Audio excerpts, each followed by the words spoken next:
忍術が見たいと言ってたな。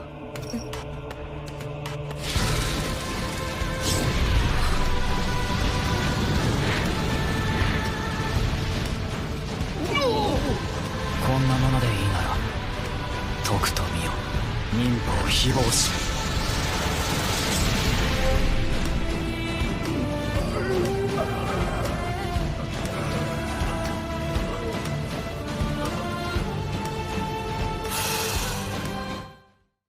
Yo les rêveurs!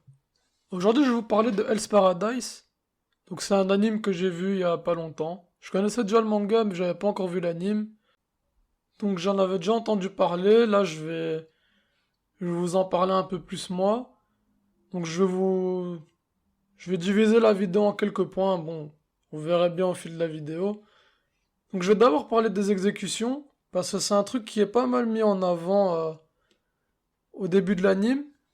Donc vraiment, si vous avez envie de torturer des gens, de tuer des gens, bah ouais, il y a de quoi faire, il y a des petits tutos.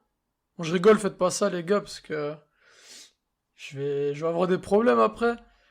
Donc on voit le héros, Gabimaru, qui, qui est censé être exécuté, donc clairement ils sont censés, ils sont censés le fumer quoi, mais bon, le gars, comment dire? Je crois qu'il a pas trop envie de mourir, hein. En fait, il prétend vouloir mourir, et on voit ça pendant l'épisode 1. Il a envie de mourir, mais le gars, il a pas envie de mourir, en fait.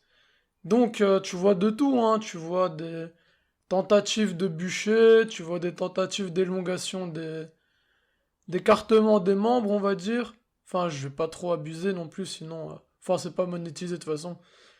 Mais ouais, tu vois qu'il survit un peu à tout ça, il casse des épées avec sa nuque, donc ça te présente bien le perso déjà.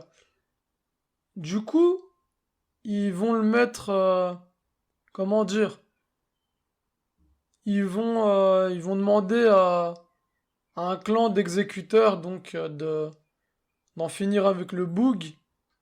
Et le truc c'est que là tu vois le personnage de Sagiri entrer en action.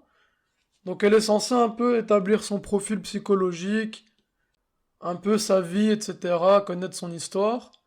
Et tu vois que c'est là qu'il y a un petit truc déjà intéressant, c'est que elle peut le fumer en 2 secondes. S'il se laisse faire, évidemment, elle le fume en 2 secondes. Elle tranche sa nuque, hop, terminé comme un titan, vas-y. Et du coup, c'est là qu'on voit qu'il a pas envie de crever, et qu'en fait, c'est sa femme, sa raison de vivre. Bon, je vous spoil pas tout parce que regardez quand même l'anime au cas où. Et du coup, voilà, ça c'est un truc qui semble prometteur, c'est la relation entre les deux. On sent qu'ils vont s'aider mutuellement à progresser, je reviendrai un peu plus tard là-dessus. Euh, En fait, le principe c'est que maintenant qu'il sait qu'il a pas envie de crever, il est quand même prisonnier. Le gars, il a quand même commis des meurtres. C'est un ninja dangereux, donc voilà. Donc ce qu'ils vont lui proposer, c'est une amnistie en échange de... Alors en échange de quoi? C'est là que le titre du manga et de l'anime prend tout son sens. C'est qu'en fait il va devoir aller sur une île qui a été découverte et sur laquelle d'autres expéditeurs étaient revenus. Et il y en a un, il était revenu, bah il était mort, hein. Un peu, il était en mode bouquet de fleurs, quoi. Donc là, comme vous pouvez le voir sur l'image là-dessus. Et du coup, ils vont réunir plusieurs assassins différents pour leur proposer cette mission d'aller choper l'élixir de vie qui pourrait donner l'immortalité. Du coup, là, t'as un petit combat qui va démarrer parce qu'il y a... Voilà, la situation c'est qu'il y a malheureusement pas assez de place sur le bateau. Donc tu vois que bah, les différents assassins ils vont se taper sur la gueule. Il y en a, tu sais déjà qu'ils vont crever parce que voilà, ils ont des gueules un peu de personnages. 2 minutes après, tu les as déjà oubliés. La preuve, j'en ai même pas retenu un. Donc voilà, ils ont des gueules de personnages même pas secondaires, personnages oubliables. Donc tu vois déjà qu'il y en a qui se démarquent. Ils ont un peu l'air d'avoir des capacités propres à eux, hein, des styles de combat propres à eux. Bon, après, il y a ce gars-là, là, le géant. Lui, il fait flipper sa mère. Je sais pas ce qu'il est capable de faire aux autres, mais clairement, ça se tape sur la gueule à côté de lui. Le gars, il bouge pas, il se gratte le ventre. Tu sais pas à quoi il pense. Donc, là, tu vois un peu Gabimaru, il entre en action, même si ça le fait un peu chier. Il entre en action, il démarre un peu des gens. Maintenant, le point intéressant, c'est peut-être les Asaemon, donc le clan de Sagiri. Comme je t'ai dit, c'est un clan d'exécuteurs, ils sont là pour te trancher la gorge, on n'en parle plus. Terminé. Tu vois qu'il y a l'air d'avoir différents profils. Là où j'en suis pour l'instant, c'est pas encore trop développé. Tu vois principalement deux trois Asaemon, donc deux Asaemon, en plus de Sagiri qui parlent un peu. Et sur l'île, en fait, ce que tu vois d'intéressant, c'est que quand ils en parlent, tu vois un peu des fleurs, ça a l'air beau. Mais Gabimaru, il dit un truc intéressant, c'est que, en fait, l'île, elle a l'air belle, mais déjà, les fleurs, elles sont pas disposées dans un ordre naturel.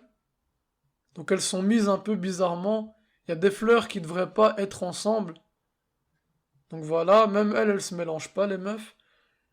Donc, tu vois que ça cache un peu un truc qui te montre aussi que, bon, en apparence, ça peut être beau, mais ça peut être un merdier aussi. Et là, t'as justement un mec qui se fait piquer. Il commence à partir en bouquet de fleurs, là. Heureusement qu'il se tranche la main, le boug. Et du coup, t'as cette petite particularité de l'île où justement le mec il se fait piquer par un espèce de d'abeille, mais avec une gueule, mon gars, une gueule de cauchemar. C'est une tête humaine. Tu te dis déjà, c'est gros pour tenir sur ce corps, mec. Du coup, t'as ça. T'as d'autres espèces de mille pattes dégueulasses. Je risque d'en faire des cauchemars. Donc t'as un peu ça, les spécificités de l'île, pardon, qui ont l'air un peu intéressantes. Et là, du coup, t'as le clan Asaemon. Bah, ils ont l'air d'avoir différents points de vue. T'as Sagiri, elle veut quand même effectuer la mission avec Gabimaru.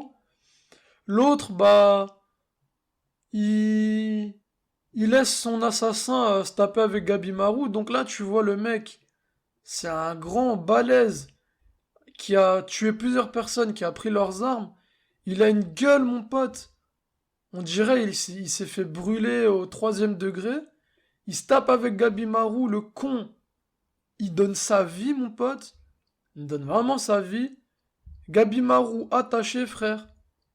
Il le pète en 2 secondes. 2 secondes. Tu t'imagines un peu s'il était à fond. En 2 secondes, il te le fracasse. Donc, l'autre Asaemon, il a l'air de s'en battre les couilles. Il dit, bah, comme ça, je rentre vite chez moi. Donc, je pense qu'il voulait pas trop être là. Et là, en même temps, il dit que la situation, elle va vite partir en couille, mais tu sais pas trop pourquoi. Et là, justement, tu vois ce Asaemon précis. Donc, le gars avec le bandeau de pirate, là. Je sais pas s'il s'est pris pour Zoro. Mon Zoro, il a pas de bandeau. Mais t'as compris ce que je veux dire, son cache-œil de merde.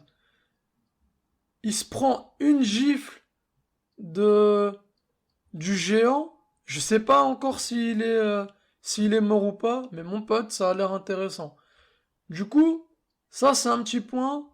Le dernier petit point, c'est un peu un truc que Gabimaru dit pendant qu'il se tape. Il se tape avec Sagiri, hein. Il se tape avec Sagiri, comme je t'ai dit, ils vont s'aider à évoluer. Donc, tu vois que les deux, ils ont leur propre raison de survivre. Ils ont leur propre prison interne. Et, euh, et justement, ils dialoguent un peu. N'oublie pas, on n'est pas au quartier. Dans un manga, quand ça se bat, ça parle. Ils dévoilent un peu leur état d'âme, leurs aspirations et tout ça. Et donc tu vois que Gabimaru, ça a l'air d'être un bon gars en vrai. Donc je me dis, franchement, moi-même j'ai de la peine pour lui quand je vois qu'il doit péter des gueules alors que bah il a pas envie, il veut juste rentrer voir sa femme. Et le boug, on va pas le laisser tranquille. Donc là, j'ai vu que les 3 premiers épisodes. Si ça vous a plu, bah dites-le en commentaire. Comme ça, on pourra en discuter. Hein, en discuter ensemble. Puis discuter entre vous aussi. Et tu t'abonnes à cette chaîne, mon gars. J'ai pas que ça à faire, donc tu t'abonnes. Tu t'abonnes, sinon je te démarre. Je te démarre à la Gabimaru, hein. Je te le dis tout de suite. Donc tu t'abonnes. Voilà, c'était une petite vidéo un peu tranquille, un peu différente de d'habitude. Donc là, on n'est pas dans un rêve. Il y aura peut-être d'autres épisodes comme ça. Tu me le dis en commentaire aussi. Comme ça fait un peu de référencement. Et du coup, je te dis à la prochaine. On se voit peut-être pour un prochain épisode. Allez, tchuss!